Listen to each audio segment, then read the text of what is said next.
ప్రఖ్యాత సినీ నటుడు ప్రకాష్ రాజ్ సెప్టెంబర్ 1వ తేదీన ఎలక్షన్ కమిషన్ చెలో అనే ఉద్యమాన్ని చేపట్టబోతున్నట్టు ప్రకటించారు. ఎందుకు ఈ ప్రకటన చేశారు?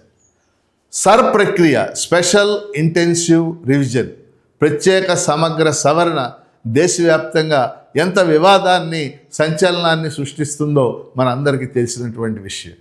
ఇప్పటికే అనేక రాష్ట్రాల్లో బీహార్, బెంగాల్ ఇలాంటి రాష్ట్రాల్లో సర్ ప్రక్రియ ముగిసి ఎన్నికల ప్రక్రియ కూడా జరిగింది. అక్కడ లాభం జరిగిందా, నష్టం జరిగిందా, దీని మీద చర్చోపచర్చలు జరుగుతూ ఉన్నాయి. అదేవిధంగా ఇప్పుడు ఇమీడియట్గా ఎన్నికలు లేని రాష్ట్రాల్లో కూడా ఇప్పుడు పెద్ద ఎత్తున సర్ ప్రక్రియ కొనసాగుతుంది. ఆంధ్రప్రదేశ్లో ఇప్పటికే సర్ ప్రక్రియ జరిగి 44 లక్షల ఓట్లు వాళ్ళు ఆచూకీ లేకుండా పోయి చనిపోయారు, లేకపోతే ఈ రకమైనటువంటి ప్రకటనలు చేస్తూ ఉన్నారు.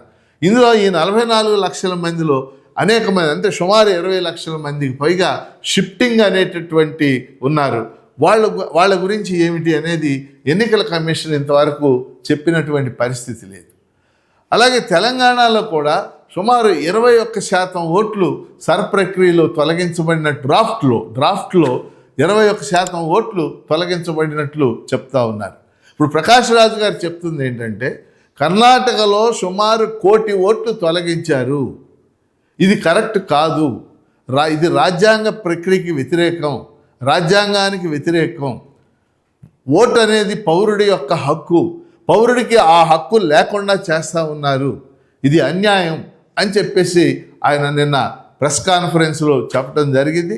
నేను కూడా వెళ్ళి బూత్ లెవెల్ ఆఫీసర్ ముందు చాలాసేపు ఉన్నప్పటికి కూడా నాకు తగిన సమాధానం చెప్పలేదు అని చెప్పేసి ప్రకాష్ రాజ్ గారు చెప్తా ఉన్నారు. అంటే ప్రకాష్ రాజ్ గారు అనే కాకుండా ఈ దేశంలో ఉన్నటువంటి ప్రజాస్వామ్యవాదులు అందరూ కూడా ప్రస్తుతం ఎన్నికల కమిషన్ యొక్క పనితీరు, అది చేపట్టినటువంటి సర్ ప్రక్రియని సాధారణమైనటువంటి ప్రజాస్వామ్య భావనలు ఉన్నటువంటి వాళ్ళందరూ కూడా వ్యతిరేకిస్తూ ఉన్నారు.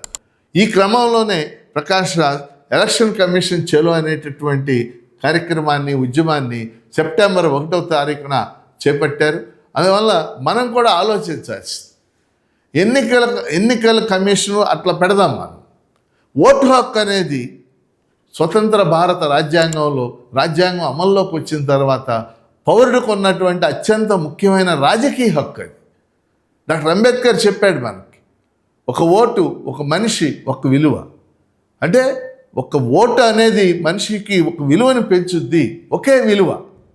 అది అత్యంత గొప్పవాడైనా ఒకే విలువ, అత్యంత పేదవాడైనటువంటి ఒక విలువ.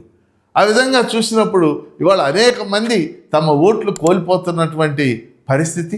ఈ పరిస్థితి నుంచి మరి సుప్రీంకోర్టు కూడా జోక్యం చేసుకోవడానికి పెద్దగా ఇష్టపడలేదు.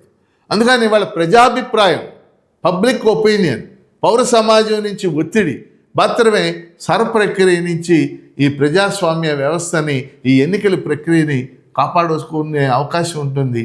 K S Lakshmana Rao people's channel subscribe చేయండి, దీన్ని ప్రోత్సహించండి.